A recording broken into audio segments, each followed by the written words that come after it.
Hello friends, welcome to my channel.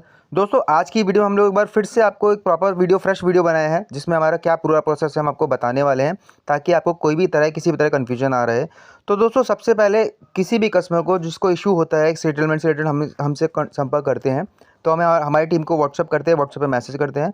तो हमारी team आपको मैसेज करती है, आपका क्रेडिट कार्ड या पर्सनल लोन जिसका भी आपको सेटलमेंट करवाना है उसका स्टेटमेंट आपसे मांगा जाता है। स्टेटमेंट इसलिए मांगा जाता है ताकि आपका केस की क्या कंडीशन है वो चेक करके आपको बताया जाए कि कितना आपका सेटलमेंट होगा।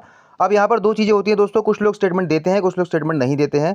तो जो लोग अपना स्टेटमेंट देने से डरते हैं या नहीं देते हैं, तो हम उनका केस बिल्कुल एंटरटेन नहीं करते हैं, उनको साफ साफ मना कर देते हैं। बिकॉज होता ऐसे है कि कुछ लोगों को लगता है कि ये सब्जी मंडी खुली हुई है, हाव भाव पूछो और आगे चलते बनो। दोस्तों, ऐसे काम नहीं होता है। अगर आप रियलिटी में अपना केस सेटल कराना चाहते हैं, सीरियस अपने केस को लेके, तो डेफिनेटली आपको अपना स्टेटमेंट देना होगा। और जो जेन्युइन कस्टमर होता है दोस्तों, वो कस्टमर का स्टेटमेंट शेयर भी करता है।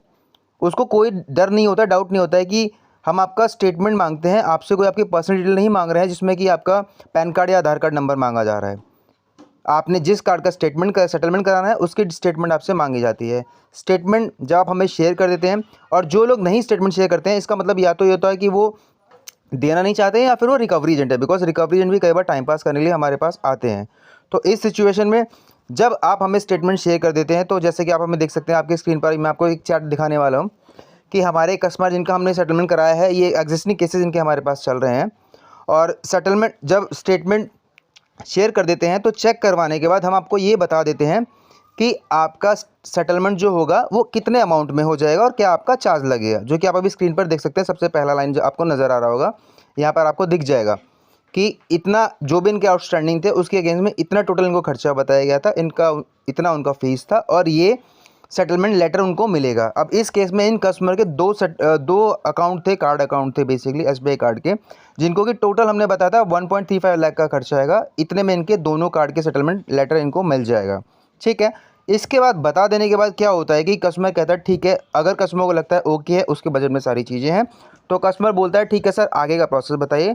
तो आगे के प्रोसेस में यही होता है कि हम आपको बोलते हैं आपको अपॉइंटमेंट बुक करना पड़ता है, जिसका कि आपका अपॉइंटमेंट चार्ज आपको पे करना पड़ता है। जैसे कि आप इस स्क्रीन पर भी देख रहे हैं, आपको नज़र आ रहा होगा कि इन मैम का 2000 का चार्ज था, जो कि हमने इनको बताया था। तो होता क्या है कि अपॉइंटमेंट चार्ज क्यों लिया जाता है? बिकॉज देखो दोस्तों, अगर आप सीरियस हैं, काम करना चाहते हैं, तो जिसको सेटलमेंट करवाना है उसको अपॉइंटमेंट चार्ज से कोई फर्क नहीं पड़ता है, वो अपना पे करता है और आगे अपना प्रोसेस स्टार्ट करता है। लेकिन जिसको अपॉइंटमेंट चार्ज देने में दिक्कत है, इसका मतलब वो टाइम पास करने के लिए आया हुआ है, या फिर उसको कोई डर है, या फिर वो नहीं देना चाहता है, आप कुछ भी समझ सकते हैं। तो जिसको सेटलमेंट करवाना है उसके लिए कोई मैटर नहीं करता है, 1000 2000 3000 रुपये कोई फर्क नहीं पड़ता है, वो पे करता है और अपना प्रोसेस स्टार्ट करता है। जिसको अपॉइंटमेंट फीस देने में ही सपोज डर लग रहा है, तो इसका मतलब वो या तो डाउट में है या फिर वो काम नहीं करवाने आया है, वो सिर्फ इंक्वायरी करने आया है। तो इंक्वायरी करने के लिए दोस्तों हमने ऑलरेडी उनको बता दिया कि कितने में उनका सेटलमेंट हो जाएगा, क्या उनका चार्ज है। अगर इतना उनको समझ में आया था तो ठीक है, अदरवाइज कोई बात ही नहीं है, वो फ्री है अपना डिसीजन लेने के लिए। अब जैसे आप देख सकते हैं, इस केस में हमने इनको 1.35 लाख का सेटलमेंट का लेटर देने का इनको वादा किया था। आप इनको देख सकते हैं, पहला सेटलमेंट लेटर इनको मिल गया था 1,20,000 का। हम हमेशा मैक्सिमम जो रिकमेंड करते हैं कस्टमर को 1 शॉट में करने का, बट कस्टमर के रिक्वेस्ट पे हमने इसको 2 शॉट में करवाया था सेटलमेंट। आप देख सकते हैं, पहला इनका जो केस सेटल हुआ था, इनका आउटस्टैंडिंग था 4,63,212 रुपये का, जिसके अगेंस्ट में पहले केस में इनको जो लेटर मिला था 1,20,000 रुपये मिल गया था 2 EMI में। और जो ये केस आपका इन कस्टमर पे करके ख़त्म कर चुके हैं, केस इनका क्लोज हो चुका है।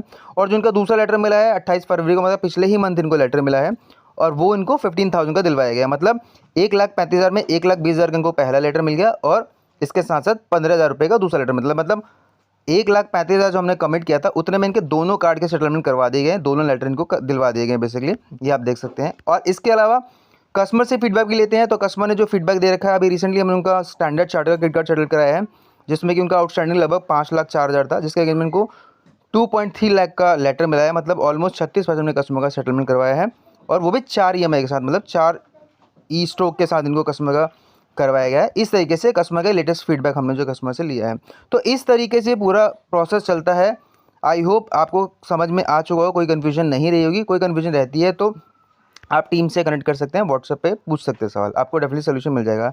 आई होप आपको पूरा प्रोसेस समझ में आ गया होगा। हमारी वीडियो पसंद आई होगी, चैनल पर नए हैं चैनल सब्सक्राइब कीजिए, बेल आइकन प्रेस कीजिए।